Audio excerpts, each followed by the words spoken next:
গাজরের হালুয়া কার না পছন্দ? আমার তো বেশ পছন্দ। তাই আজকে সবার সাথে আমার হাতের গাজরের হালুয়ার রেসিপি শেয়ার করতে চলে আসলাম।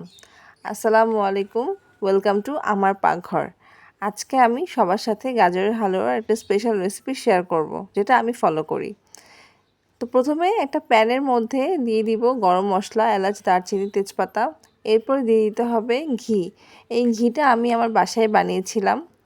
এরপরে এর মধ্যে দিয়ে দিব গাজর। গাজর কুচিটা আমি কুচি করিয়ে এরপরে কিছুটা সিদ্ধ করে নিয়েছিলাম।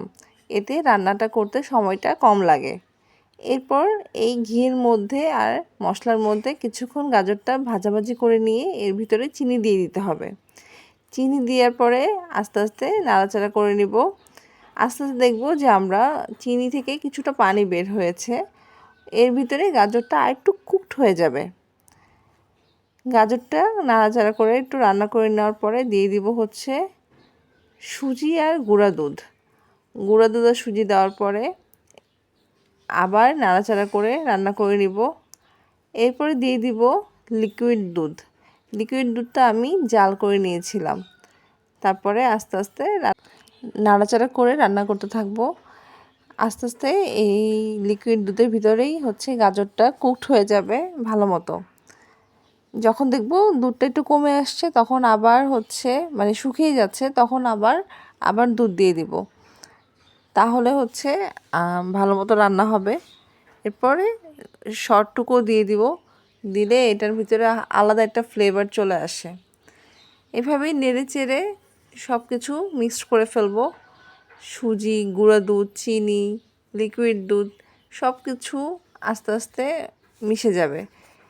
মিশিয়ে দিয়ে আস্তে আস্তে যখন দেখব সব কিছু জাল হয়ে গিয়েছে, ঘন হয়ে গিয়েছে, তারপরে ভালো মতো একটু ভেঙে ভেঙে দিব। ভেঙে ভেঙে দিলে জিনিসটা আরও বেশি মিক্সড হয়ে যাবে। এরপর উপরে দিয়ে দিব আবার একটু ঘি। ঘি দেওয়াতে অনেক সুন্দর একটা স্মেল আসবে। এই তো নাড়াচাড়া করতে করতে সব কিছু মিক্সড হয়ে গিয়েছে।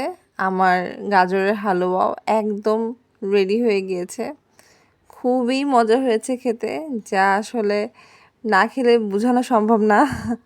আমার বাচ্চারা, আমার হাজব্যান্ড খুব পছন্দ করেছে খেয়ে এটা।